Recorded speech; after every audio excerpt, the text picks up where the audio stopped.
Hello, I am Beck. Welcome to my channel. Today I'll be drawing a D&D character based on the roll of the dice. Let's bring out the Tower of Destiny!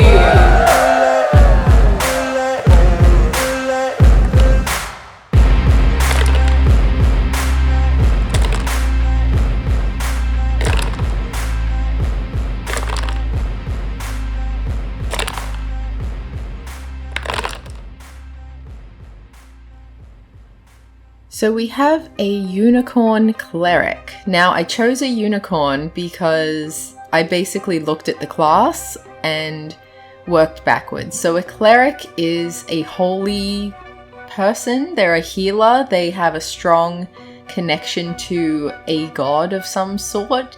And so I was looking at monsters that were of the celestial category. And I also was looking for a monster that instead of its main things being damage, it does have healing ability as well, because clerics are often chosen as both warriors and healers. So, yeah. We're looking at what a unicorn is described as in, like, the Dungeons and Dragons lore.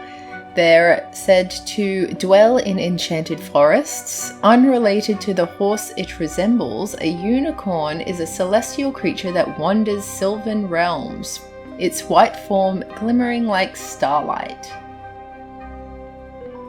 A unicorn's brow sports a single spiraling horn of ivory, whose magical touch can heal the sick and injured.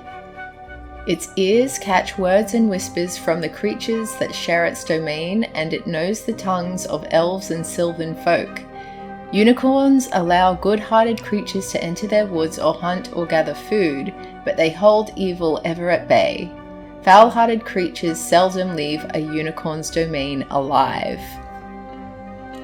So I think that is pretty close to being a cleric. Like, you could argue it's closer to being a druid because they do typically protect forests, but I would think like a druid's defining feature is the shapeshifter ability, so turning into different animals, whereas a unicorn's primary, it's usually more of a healer, and it only really does damage if it's forced to defend the forest or itself or one of the creatures that it protects. Now, if I was to homebrew a race using the unicorn as what I wanted to be, what I wanted to play as, I would be looking at the stat block in the guidebooks or on D&D Beyond, where it lists all of your actions and just traits that you have, because I mean that's essentially what a class is. It provides you with traits and movement and things like that. So what we have here is a unicorn. It has damage immunities to poison and conditional immunities to being charmed, paralyzed, or poisoned. They have an extended range of dark vision, so up to 60 feet. They can speak various languages, including they can be telepathic up to 60 feet. They have something called charge, which I believe a centaur also has. I would probably compare the centaur race with this unicorn and see what the differences are, because probably you could use the centaur class as what you're playing, and then just cross out the parts that relate to using your arms and things like that, because obviously you do not have arms, you have 4 hooves if you're playing as a unicorn. Anyway, so unicorn can do charge. If the unicorn moves at least 20 feet in a straight line towards a target and then hits it with a horn attack on the same turn, the target takes an extra 9 or 2d8, depending on how you want to play it, piercing damage. The unicorn also has innate spell casting. That means it can innately cast the following spells requiring no components. So at will, it can detect evil and good, it can cast druid craft, and it can... So this is essentially cantrips if you're a unicorn. So detect evil and good is a spell, druid craft is a spell, pass without trace is a spell. They also have a 1 per day thing. So these spells you can cast once per day, which is kind of like using spell slots. Calm Emotions is the first spell. Dispel Evil and Good is the second spell, and Entangle is the third spell. Obviously, if you wanted to be a spell casting unicorn, you might want to look at the other spells that just exist in the D&D world and maybe add some to your list that makes sense for a unicorn to cast. Like, obviously, you would be looking at the Cleric spells list. Although no, scratch that, because if you're playing as a character who is a unicorn, your class is still Cleric, so you would have access to all the Cleric spells. These spells are just an additional treat because you're a unicorn. Kind of like, I think if you're an elf, you get to pick one of the wizard spells, even if you're not a wizard. Kind of stuff like that. Unicorns also have a magic resistance, which means they have advantage on saving throws against spells and other magical effects, and also have magic weapons. The unicorn's weapon attacks are magical. I don't know how that works in terms of how a unicorn would use a weapon. I assume that's relating to just its horn, because again, they can't hold things. So unless you want to say, oh, I'm holding it in my mouth or something, that would be a conversation to have with the DM. Your standard attacks during combat, you can use a multi-attack, which means you make 2 attacks, one with your hooves and one with your horn. So hooves count as a melee weapon attack and horns count as a melee weapon attack, which is hand-to-hand combat. You also have, as an action, that you can use 3 times a day, Healing Touch. So that really should have been on the innate spellcasting table, but, you know, it is what it is. Healing Touch means that you can heal a member of your party, and Teleport once a day. That might be one that you save until you're at a higher level, because I feel like there needs to be things that make leveling up fun, and Teleport is like, it's really cool. I don't know if there are any classes that start off with the ability to teleport or Misty Step or anything like that, but I do feel like it's something that you can look forward to, so it's more fun to add it at a higher level. Now, looking at the stat block, we can see that this is a very strong, very dexterous, very wise, and very charismatic character, and just average in constitution and intelligence. In the monster stat block, they give like their own abilities, but playing as a character, the abilities kind of make up who you are. So you could just take the abilities that are automatic from the table, but it makes it a little bit less fun. So here, because it was a +2 to strength, I wanted this unicorn to be like a beefy horse type. Like, there are different kinds of horses, and you usually see unicorns be very like frail looking, very like very feminine, usually very skinny limbed, and almost, I guess not almost cat-like, but they look more fluid, if that makes sense. I'm using weird artist brain descriptions of what horses look like. But you can see this one is more of a workhorse shape. This is what I would expect a warrior of the forest to look like. Especially because a lot of the attacks that a unicorn does are physical with the horns and the hooves. They're not casting magical attacks on their opponent. They use magic to heal, and they use magic to teleport and things. And they would be able to do sort of radiant damage spells, but ultimately this is a fighting cleric, and I wanted this character to look the part.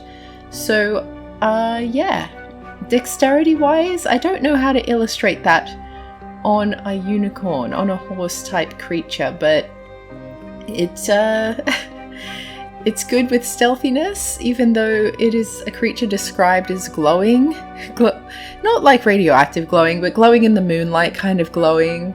I think it's maybe dexterous in terms of being able to get into things. I mean, obviously being able to teleport can't hurt, but it's got the dexterity to give itself access to places, and it can be stealthy when it wants to, I think. Maybe that's the key here. Its dexterity is about like stealthiness, but that doesn't mean that you're just ignored all the time. It means that when you want to be stealthy, you can be stealthy. And I think a unicorn is the kind of creature that, even though it has these huge hooves, can walk through a forest without making a single sound. And so that's where your +2 dex would make sense. Constitution and intelligence, I don't know why it's just average, because, you know, when you think of a magical unicorn, you'd expect them to be maxed out in all of it, because they become sort of almost godlike creatures. They're celestial.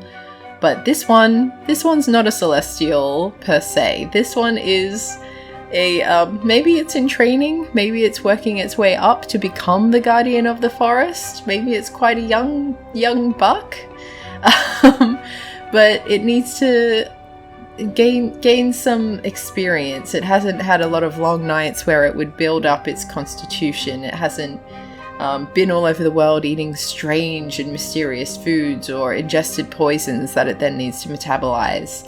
And intelligence-wise, I don't know that it would do a lot of reading. It's got average in terms of memory. It can memorize paths through the forest, but it might not necessarily remember stories and things, even though a unicorn can communicate, so it obviously has a sentience and understands language. It's probably much more focused on the here and now than learning from the past or anything like that. And in terms of wisdom, it's an excellent judge of character, and it needs to be able to tell at a moment's notice whether it's dealing with someone who intends to do good in the forest or who intends to destroy the forest. So it needs to be able to judge a character very quickly, and that's where wisdom is key. And then charisma. I think that, like, really a unicorn should have the highest charisma, but with the +2, that's not too shabby, and this is definitely a character who can intimidate when they want to, or who can be charming when they want to. So very good at making friends or enemies and getting what they want through diplomatic channels, through social channels rather than physical force. In terms of a call to adventure, I think this character, who I'm going to call Boris, Boris is close to becoming the guardian of the forest, close to becoming a true celestial powered being, but first he needs to go through some trials and tribulations. He needs to find a specific item that he needs to bring to a shrine in the forest. He needs to protect a certain number of creatures in his world from harm. He maybe needs to kill a certain number of evildoers. All of these things are perfect calls to adventure for any adventuring party. And especially the last few would line up with any member of the group. They probably have enemies and people that they maybe want to get revenge on, or where they need the help of a unicorn to save the day. You would potentially have the unicorn join the party because they need a healer. I assume you would be playing in a world where there are like many unicorns, or enough that it's not crazy that you have one just with you. Because in a lot of lore, they are just these like so rare ethereal beings that just seeing one means that your life is blessed. It's probably a little bit more low-key than that. I think this guy, he's in training and he needs help to become the best unicorn he can be. So this is Boris. What do we all think of him? Would you play as a unicorn, or would you rather have hands? Thanks for watching. I hope you enjoyed this video, and I'll catch you next week. Bye!